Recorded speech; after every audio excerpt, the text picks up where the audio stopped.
வணக்கம் ஃப்ரெண்ட்ஸ். இன்றைக்கி நீங்கள் பார்த்தீங்கன்னா காலையிலேயே மாடி தோட்டம் எப்படி இருக்குன்னு பார்க்குறதுக்காக தான் நான் வந்தேன். இதில் பார்த்தீங்கன்னா பிஞ்சு பிடிச்சிருந்தது. ஆனால் பிஞ்செல்லாம் இந்த அதிகமான மழையில் கொஞ்சம் ஒரு மாதிரி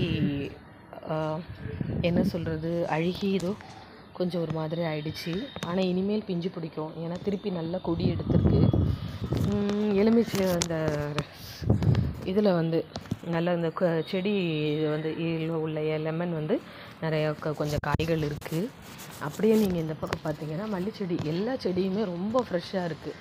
ஆனால் இந்த டைமில் கூட நான் பூ தந்தே ஆவேன்னு சொல்லிவிட்டு முல்லைப்பூவாகட்டும், அதே மாதிரி நம்ம இருவாச்சி மல்லி ஆகட்டும், பூ வந்து நிறைய ஓரளவுக்கு இருக்குது. நம்ம வந்து நேற்றுலாம் வந்து மழை தண்ணி இதெல்லாம் வந்து கொஞ்சம் சீரம் வச்சு க்ளீன் பண்ணுறதுக்கே எனக்கு டைம் கரெக்டாக இருந்தது. பூ பறிக்கலை. அதனால் நான் இன்றைக்கி காலையில் இப்போ வந்து நான் பறிச்சிட்ருக்கேன். இங்கே பாருங்கள், செடியில் வச்ச முருங்கை வந்து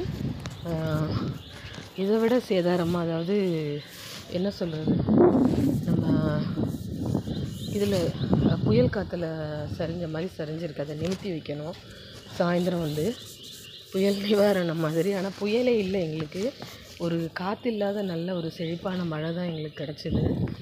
இன்னுமே புயல் இதை பற்றி, அதாவது மழையோட இதை பற்றி பதிவுகள் வந்து நிறைய போடுங்க. இதில் செம்பருத்திலாம் நிறைய மொட்டு வச்சுருக்கு. இதில் பாருங்கள், இருவாச்சி மல்லி வந்து இதில் நிறைய பூத்துருக்கு. அதுக்கு அடுத்தது இங்கே எல்லா இடங்கள்லையுமே பூ கொஞ்சம் இருவாச்சி வந்து இது வந்து அங்கே பாருங்கள் அழகாக கொடுத்துருக்கு. இந்த கை நிறைய நான் பறித்து தான் வச்சுருக்கேன், ஏன்னா நான் மேலே செடியை மட்டும் தான் பார்க்க வந்தேன். அப்புறம் பார்த்தா பூ நிறையா இருக்குது. பார்த்துட்டு சரி கொஞ்சம் மட்டும் கிள்ளிக்கிடுவோம். அடுத்தது நம்ம வந்து சாயந்தரம் போலன்னா கூட இது ஒன்றும் கெட்டு போகாது இந்த மழை டைம் அப்படின்னு சொல்லிட்டு முடிஞ்ச அளவுக்கு மட்டும் கிள்ளிட்டேன்.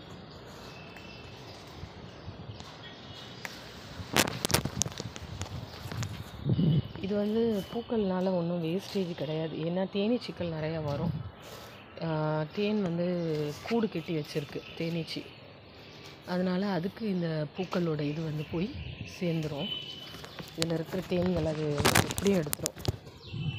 அதுக்கு யூசேஜாக தான் இருக்கும் மகரந்த சேர்க்கைக்கு. அப்போ தான் நமக்கு காய் இதெல்லாம் வச்சா இனிமேல் ஆடிப்பட்டம் வந்து கொஞ்சம் நல்ல செழிப்பாக இருக்கும்.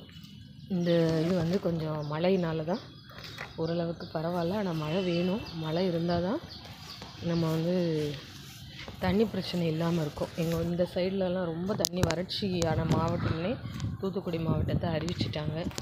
இப்போ வந்து நல்ல செழிப்பான மாவட்டம் ஆயிடுச்சு. வெள்ள நிவாரணமாக கொடுக்குற அளவுக்கு இயற்கை வந்து நல்ல மழையை வந்து வழங்கியிருக்கு. இயற்கைக்கு நன்றி. இதில் பார்த்திங்கன்னா பூக்கள் வந்து இந்த மார்கழி மாதம்லாம் பூக்காது அப்படிம்பாங்க. ஆனால் அப்படியும் இதில் வந்து நான் ஊற்றியே தீருவேன் அப்படின்னு சொல்லிட்டு நான் வந்து பூவை வந்து அது இதில் வந்து அழகாக கொடுத்து வச்சுருக்கேன் செழிப்பாக. ஓரளவுக்கு நல்லா பறிக்கிற மாதிரி ஒரு ஒரு ஒரு முழம் 2 முழம் தர்ற மாதிரி பூ இருக்குது. ஏன்னா நேற்றுலாம் நான் வந்து மேலேயே வரல, கீழேயே அந்த மழை இதனால் உள்ள வேலைகள் இருந்தது, துணி காய போடுறது அந்த மாதிரி வேலைகள்லாம் இருந்தது. சரி நம்ம சாயந்தரம் போய் பார்த்துக்கலான்னு தான் நினச்சேன். இப்போ தான் எனக்கு டைம் கிடச்சிது. ஸோ இதை பறிச்சிடுவோம். அப்படியே மாடியும் பாருங்கள் எவ்வளோ க்ளீன் ஆகிடுச்சு. தரையெல்லாம் அப்படியே அடிச்சுட்டு எல்லா அழுக்கும் வெளியேறி சும்மா சூப்பராக க்ளீனாக இருக்குங்க. அதே மாதிரி இந்த கொடி கொடியை பாருங்கள், இதுலேயுமே நிறைய பூ இருந்ததுங்க.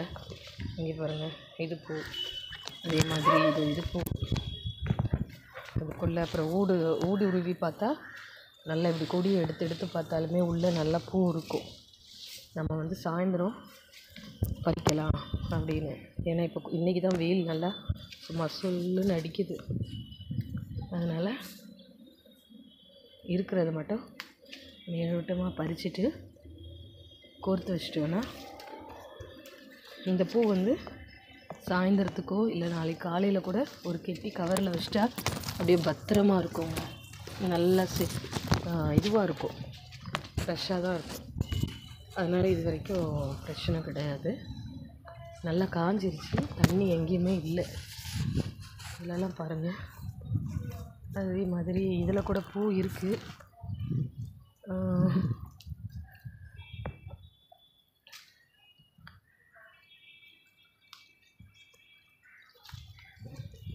முடிஞ்ச வரைக்கும் பறிச்சுட்டு மிச்சத்தை சாயந்தரம் பறித்து கொடுத்துக்கலாம்.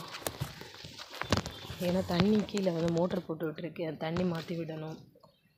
அதனால் கரண்ட் வந்து அடிக்கடி போயிட்டு தான் இருக்குது. இன்னும் எங்களுக்கு சிக்னல்லாம் கிடைக்கல. ஒரு நம்பர் மட்டும், சில நம்பர்ஸ்க்கு மட்டும்தான் சிக்னல் கிடைக்கிது. இதில் 2 கொய்யாக்காய் இருக்குது பாருங்கள், தெரியுதா? ஸோ இதுதாங்க இன்றைக்கி மாடி தோட்டத்தின் அப்டேட்.